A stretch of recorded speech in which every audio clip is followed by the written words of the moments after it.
कमाल हो गया। मंत्रिमंडल विस्तार में जदयू के किसी एमएलए एमएलसी को जगह नहीं मिली, सबको रेड सिग्नल दिखा दिया गया। सातों रिक्त सीटें भाजपा को सुपुर्द कर दी गई। भाजपा के 7 विधायक मंत्री भी बन गए और जदयू के वेटिंग में ही रह गए।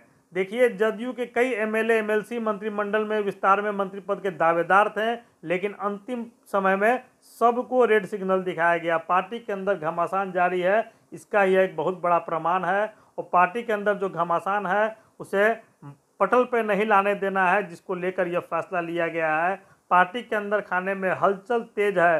पहली बार ऐसा हुआ है कि मंत्रिमंडल विस्तार में जदयू का एक भी एमएलए या एमएलसी को मंत्री नहीं बनाया गया है, जिसको लेकर पार्टी के अंदर खाने में तो बवाल तय है, लेकिन निशांत को पॉलिटिकली लॉन्च करने के पूर्व, तूफान के पूर्व जो शांति की स्थिति है, वह स्थिति अब जदयू में दिख रही है।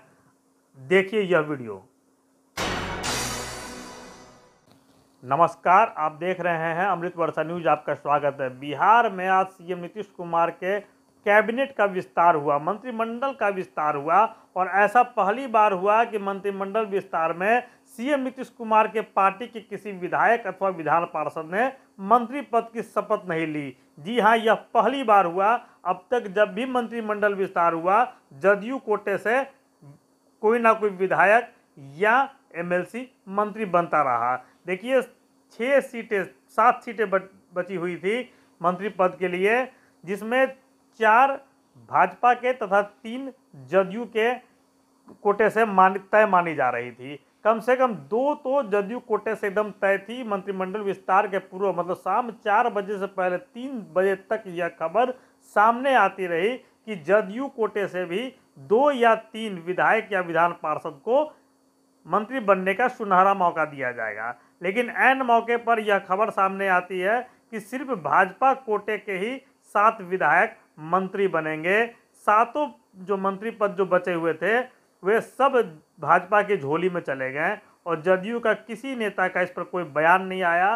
कहा तो यह भी जा रहा है कि भाजपा के दबाव में सीएम नीतीश कुमार ने आनन फानन में इस कैबिनेट विस्तार को मंजूरी दी। और चूंकि जदयू में इतनी गुटबाजी है, इतनी अंतरकलह है, सीएम नीतीश कुमार के जो किचन कैबिनेट है उससे कोई नाम स्पष्ट तौर पर सर्वसम्मति से छन कर सामने ही नहीं आ सका, जिन पर मुहर लगाकर कैबिनेट विस्तार के लिए भेजा जा सके। मामला अधर पे लटक रहा था और बीजेपी अब देर करने की गुंजाइश में नहीं थी।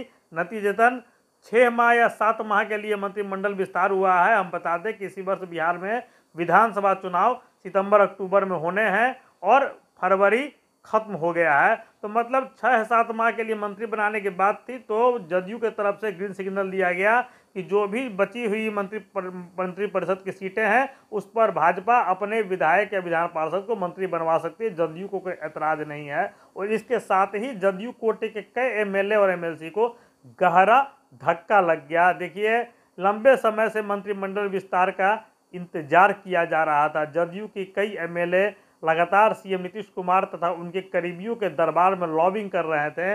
इतना ही नहीं, जब आरजेडी कांग्रेस के साथ संबंध समाप्त कर सीएम नीतीश कुमार वापस बीजेपी के साथ 2024 के फरवरी में आ गए, मतलब तकरीबन 1 वर्ष पूर्व, तो उसके बाद भी कई विधायक तथा विधान पार्षद को मंत्री पद की रेवड़ियां देने की आश्वासन दी गई थी। लेकिन अब जबरदस्त धक्का लगा ऐसे लोगों को जब यह सामने आ गया कि मंत्रिमंडल विस्तार में भाजपा के 7 एमएलए मंत्री बन गए, लेकिन जदयू के किसी एमएलए एमएलसी को मौका नहीं दिया गया। देखिए, जदयू में भीतर ही भीतर अंतरकलह है, यह बात किसी से छिपी नहीं है। सीएम नीतीश कुमार के पुत्र निशांत को अब राजनीति में आना पड़ रहा है, सिर्फ पार्टी तथा सीएम नीतीश कुमार के राजनीतिक विरासत को बचाने के लिए। सीएम नीतीश कुमार के विरासत पर कब्जा जमाने के ताक पर पार्टी के ही कई नेता गिद्ध दृष्टि जमाकर बैठे हुए हैं और पार्टी के अंदर पावर को लेकर आपस में खींचातान जारी है। देखिए, यह सर्वे सर्वा सीएम नीतीश कुमार जदयू के, इसमें कोई दो राय नहीं है। लेकिन सीएम नीतीश कुमार के बाद नंबर 2 ललन सिंह है, या ललन सिंह को भी चैलेंज करने वाले लोग अब जदयू में खड़े हो गए हैं। यह बात जदयू के अंदर खाने में लगातार किसी न किसी रूप में गूंजती चहकती रहती है। देखिए, 2 या 3 एमएलए या एमएलसी को जदयू कोटे से भी मंत्री बनाया जा सकता था, लेकिन किसी नाम पर आम राय कायम नहीं हो सका, किसी नाम को मुहर नहीं लग सका और इसका नतीजा यह हुआ कि जदयू को 2 या 3 मंत्रिपरिषद में जो सीटें मिल सकती थी उससे मरहूम रहना पड़ा। नुकसान वैसे एमएलए एमएलसी को हुआ जो समर्पित भाव से पार्टी की सेवा कर रहे हैं, जिन्हें बहुत उम्मीद था कि इस बार मंत्रिमंडल विस्तार में उन्हें भी मंत्री बनने का सुअवसर प्रदान किया जाएगा। इस चलते सीएम नीतीश कुमार तथा उनके किचन कैबिनेट के मजबूत स्तंभों का लगातार गणेश परिक्रमा पार्टी के विधायक तथा एमएलसी के द्वारा किया जा रहा था, लेकिन हाथ में सबके शून्य हासिल हुआ। जब आज मंत्रिमंडल विस्तार में यह बात तय हो गई कि मंत्रिपरिषद की सीटों की अधिकतम संख्या भी पूरी कर दी गई, मतलब अब कोई गुंजाइश भी नहीं है और इस वर्ष चुनाव भी होने हैं, मतलब अब जदयू के किसी एमएलए या एमएलसी मंत्री बनने की सपना तभी साकार हो पाएगा जब अगली बार एनडीए की सरकार बनती है 2025 में ही, और फिर उन्हें शायद मौका मिल सके। अब तो खैर इस कार्यकाल में संभव नहीं है। देखिए 7 विधायकों को बीजेपी ने मंत्री बनाया है, जिनके नाम हम आपको बता देते हैं। जीवेश कुमार, संजय सरावगी, राजू सिंह, मोतीलाल कृष्ण कुमार मंटू, सुनील कुमार तथा विजय मंडल, ये इन 7 को मंत्री बनाया गया है। ये 7 नाम बीजेपी कोटे से हैं जिनको मंत्री बनाया गया है। जदयू कोटे से किसी को मंत्री नहीं बनाया गया। कहा जा रहा है कि देखिए ये अचानक से लिया गया मंत्रिमंडल विस्तार का फैसला है। जदयू किसी नाम पर मतलब सर्वसम्मति नहीं बना सकी। पार्टी के अंदर खाने में जो हलचल तेज है उसे देखकर यह लगता है कि जो मरहूम रह गए मंत्री बनने से उन्हें गहरा झटका लगा है, और ऐसा पहली बार हुआ है कि मंत्रिमंडल विस्तार में जदयू के किसी एमएलए या एमएलसी को स्थान नहीं मिला। देखिए जदयू बीजेपी के साथ 1999 से बिहार के राजनीति में है और लगातार बड़े भाई की भूमिका में है। बड़े भाई की भूमिका में है इस वजह से 2020 के चुनाव में जब जदयू को विधानसभा में महज 43 सीटें आई थी और 74 सीट लाने के उपरांत भी भाजपा जो है उसने नीतीश कुमार को पुनः सीएम बनाया, तथा अभी जो वर्तमान मंत्रिमंडल का आकार था उसमें भी बीजेपी के 14 और जदयू के 13 विधायक मंत्री बने थे। और यह तय माना जा रहा था कि जब कभी भी मंत्रिमंडल विस्तार होगा तो भाजपा को अगर 4 सीटें मिलती हैं तो जदयू को भी 3 सीटें मिलेंगी। लेकिन आनन फानन में यह जो मंत्रिमंडल विस्तार हुआ है इसमें जदयू को एक भी सीट हासिल नहीं हुई, जिसको लेकर जदयू के अंदर खाने में कई नेताओं में रोष व्याप्त है। देखिए पार्टी के कार्यक्रम लगातार चल रहे हैं, लेकिन पार्टी के अंदर निर्णय लेने को लेकर लगातार पसोपेश की स्थिति खड़ी हो रही है, जिसकी एक बानगी आज मंत्रिमंडल विस्तार में साफ तौर पर देखने को मिली।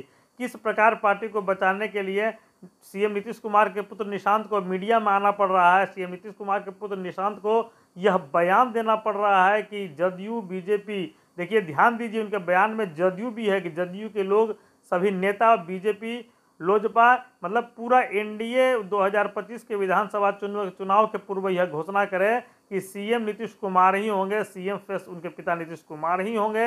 यह बयान निशांत कुमार को देना पड़ा जो अब तक नॉन पॉलिटिकल थे, लेकिन अब वो धीरे धीरे पॉलिटिकल हो रहे हैं। राजनीति में उन्हें लॉन्च करने की ज़बरदस्त तैयारी चल रही है।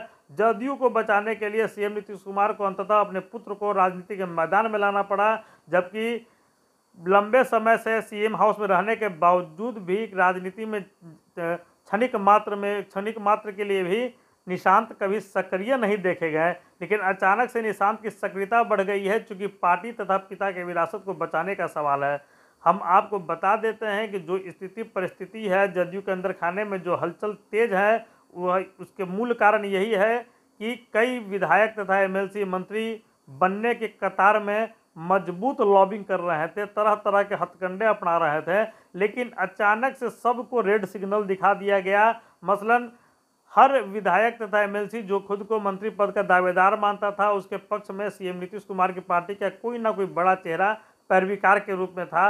अब सीएम नीतीश कुमार किसे हाँ और किसे ना कहते हैं, पार्टी के अंदर नाराजगी कायम हो सकती थी। और अभी निशांत की राजनीतिक ताजपोशी की स्थिति है, उन्हें पॉलिटिकली लॉन्च किया जा रहा है, और ऐसी स्थिति में सीएम नीतीश कुमार पार्टी के अंदर खाने में किसी प्रकार का हंगामा नहीं चाहते थे, जिसे देखते हुए जदयू के किसी विधायक अथवा एमएलसी को मंत्री नहीं बनाया गया। और फाइनली बीजेपी को 7 मंत्रिपरिषद की रिक्त सीटें छोड़ दी गई, जिसपे आज बीजेपी के विधायकों ने मंत्री पद का शपथ लिया। बहरहाल मंत्रिमंडल विस्तार हो चुका है, लेकिन आगे इसका क्या प्रभाव प्रदेश की राजनीति में पड़ेगा, यह देखना मुनासिब होगा। आप देखते रहिए अमृत वर्षा न्यूज। धन्यवाद।